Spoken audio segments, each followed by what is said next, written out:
Pokemon X and Y were the first Pokemon game for the 3DS, and as someone who's played about 600 hours in total of Sun and Ultra Moon, I wanted to revisit the first Pokemon game that again they made for the 3DS. So first, I would obviously say whether I like the game or not, but I want to explain or rather go into things about I didn't like or whatever I liked. But yeah. So first, with the story, I really didn't like the story. Team Flare really didn't have a presence in the story. You know, they'd randomly just show up to this place, don't really explain why they're doing this, and then just leave. Like with the Kalos power plant and stuff, like you knew Kalos was having a power outage, but like it's never explained why. Or it would have been a lot better if Team Flare, you know that Team Flare caused the power outage, but no, instead, like half the game you're wondering why there's a power outage, and then right after you're already past half the game. Oh, hey, it's actually Team Flare's fault, and it's like, oh, okay. And more with Team Flare, the admins, the admins are nobodies. Well, when you think about the admin, you think like, oh, dude, these guys, oh, they're the top dogs of the team. So, but the Team Flare admins, who are they? Like most of the time, well, no, all of the time, they have no build up. They have no build up, and so when you encounter them, and it's like, oh, hey, yeah, cool, you're an admin, yeah. The biggest problem with the story is really the lack of background information. Hey, did you know there's a Pokemon war like 3,000 years ago? Hey, did you know the king built an ultimate weapon to end the war? Hey, did you know that Lysander wants to make the world beautiful or wants to keep the world beautiful? And it's like, okay. But like they never go and like show you or explain it, whatever, you know? Like half the time I went to Geosenge Town and I was like, "Oh, hey, cool rocks. On to the next gym." Like yeah, they don't try to really explain anything. And yeah, with Lysander, bro, Lysander's such a disappointment. Like Lysander's motivation could have been really compelling. Like, he could have been budget Thanos before Thanos, in like Infinity War. But like he like wants to preserve beauty and like wants to people to stop war or whatever, but like he only shows it. He never says it. Like like you don't have any other encounter with him where it really shows about what his ideals really are, and what his actions don't reflect what he's saying at all, right? Because you don't see any of his actions. He's all talk and no action. The only thing that could like foreshadow it is like, oh, hey, yeah, wouldn't you, I would end the world if I was a beautiful actress like you, Diantha, and I was no longer beautiful. I would end the world. And it's like, oh yeah, weird. Like that's weird. But like, yeah, like he could have been compelling, but no. He's like, yeah, I'm gonna rewrite reality into whatever I want it to be, and it's like, yeah, but why? Now with Az, the king 3,000 years ago, of course it's understandable that he's literally a man in rags. After all, he's lived for thousands of years, and you can't keep a stable job if you're literally immortal. Everybody would be asking questions. Hey, why haven't you quit the job? It's been like 50 years. You're still freaking young. But whatever. He served no plot purpose other than he's the guy who built the weapon. That's it. That's literally it. It doesn't matter that he built the weapon. What all that matters is that he's the one who built the weapon. That's all he's good for. And it's really disappointing. He could have talked a lot with like he could have been able to interact with the main character and maybe make you understand why he potentially built the weapon, or whatever. But no. Suddenly in the end he redeems himself, and it's like, um how did you redeem yourself? Like, that's not how you redeem yourself at all. Like, come on. And in extension to like Lysander and Az, yeah, the characters, oh, they suck, dude. Trevor and Tierno, they contribute nothing. They literally do nothing. If you remove them from the game, there would be nothing that changes because they're they're so they're nothing. They're nothing. They're nothing. They're but with Shauna, Serena, and Caleb, they're basically the black and white trio. Shauna's the one that Shauna's the Bianca where she's not really good at battling, but she still stays with the main character. And there's there's a rival who always loses, Troll Despair, and yeah, that's fine. But like, eh, Diantha, your champion is supposed to be someone who's like important.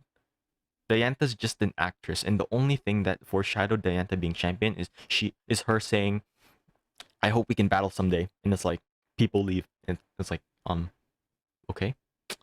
And with the gameplay, okay, I watched a couple reviews, see if my experience lined up with the experience of others, and yeah, it kind of did, and they did point out some things I actually didn't notice with the game. So with the game progression, it took me about 23 hours, and some people, a few of them, said that the game progression between the first and the second gym was good because it was slow, you took your time, it felt like an adventure. But then the third gym to the eighth gym, it was a freaking speed run, and I do understand that because I remember when I saved after beating the second gym, it was the 11th hour into my save. When I beat the champion, it was 22 hours into my save. So you're telling me half the game was the first to the second gym, which kind of makes sense because the third gym is when you unlock.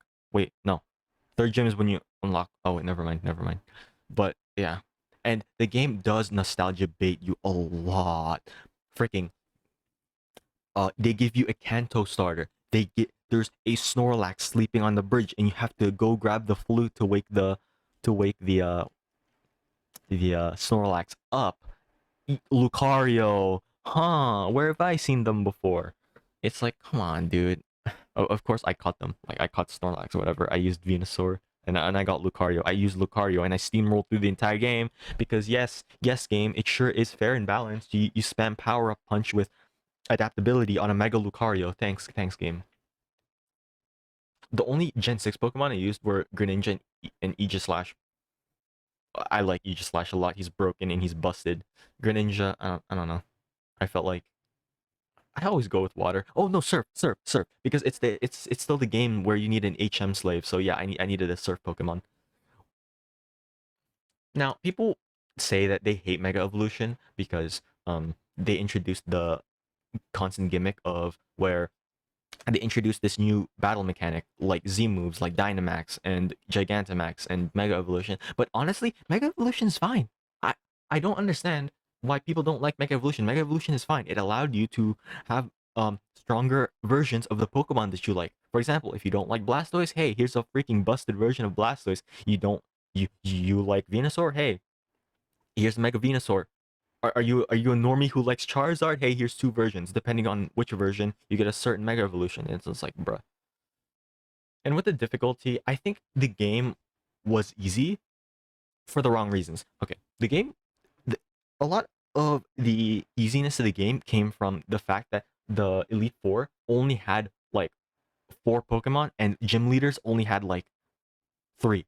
Like that's not a lot of Pokemon, and it makes battles really really fast. To where older Elite Four battles usually took a long time, and they were an absolute like slog to go through because they're like, because it's always a 6 versus 5. So battles took a while, and you really really had to think whether you want to use this move, use like certain moves that are extremely powerful, but you might not be able to use them for later matches.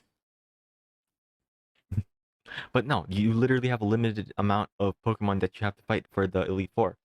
And next, with the EXP share, I think it's not EXP share the problem. It's the amount of trainers you still have to fight. With In older generations, EXP share is only like given to the one Pokemon, and they'll gain experience for every Pokemon that's defeated. But instead here it's shared, but that's not the problem. The problem is that the game retains the same amount of opponent trainers you fight against. So it basically makes you so much more efficient to where you're gaining a lot and a lot of experience to where you're almost over leveled. And I did try to make it slightly more difficult, not through Nuzlocke, but I just sped run the entire game. I tried to do the bare minimum and just run through everywhere as fast as I can. Do the next gym, complete it as fast as I can, and even then, it was still fairly easy. But some Pokemon can give you trouble, like, but some Pokemon can be difficult, like freaking Hawlucha, dude. Like, oh, dude. Finally, the music. I think the music is okay. The music is nothing special. Only three music was good, technically four, but there was the gate theme and the and both the super training themes. I really like the super training themes and the game themes. Like I really really like them. Other than that, all the other music are like meh. Actually, Zerny, the Xerneas versus Evoltal, I think it's the same. I think it's the same battle theme. So I think that their encounter theme is pretty good. The trainer, sorry, the was it the trainer battle theme? Yeah, the trainer battle theme was pretty good. The problem is it's really repetitive. Same with the wild Pokemon theme, really repetitive. Now, the really disappointing music are the gym leader and the Team Flare music, along with the Elite Four music. They all suck. If you like them, oh, dude, you just have bad taste, to be honest. The gym leader theme is like so boring. The Elite Four theme is also boring, but like underwhelming. It has this like 1 minute buildup of absolutely nothing. Team Flare theme, I feel like that's what it feels like to have tinnitus, dude. Like, bro, that's not the way you make electronic music sound. But yeah, Pokemon in general, they really need to have more variety in music because again, trainer battles and wild encounters get really really repetitive after you face off like the 100th trainer. Like at least minimum 3 different themes. At least that's fine. That's like at least that's like what like five is a healthy amount, but no, literally one. And yeah, that's gonna be everything about Pokemon X.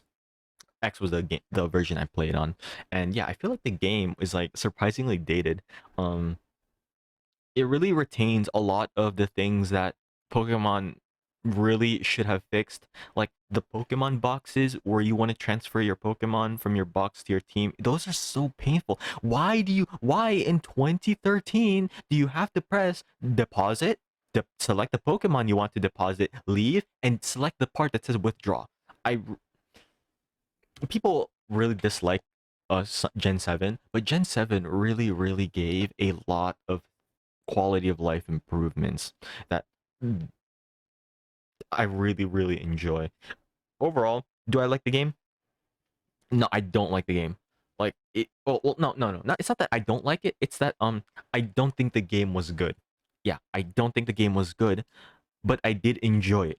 I do enjoy the core Pokemon gameplay in general. But other than that, everything else is like bad. Like you're if you want like a good Gen 6 experience, you're probably better off playing Omega Ruby or Alpha Sapphire just because you have a story that's probably good.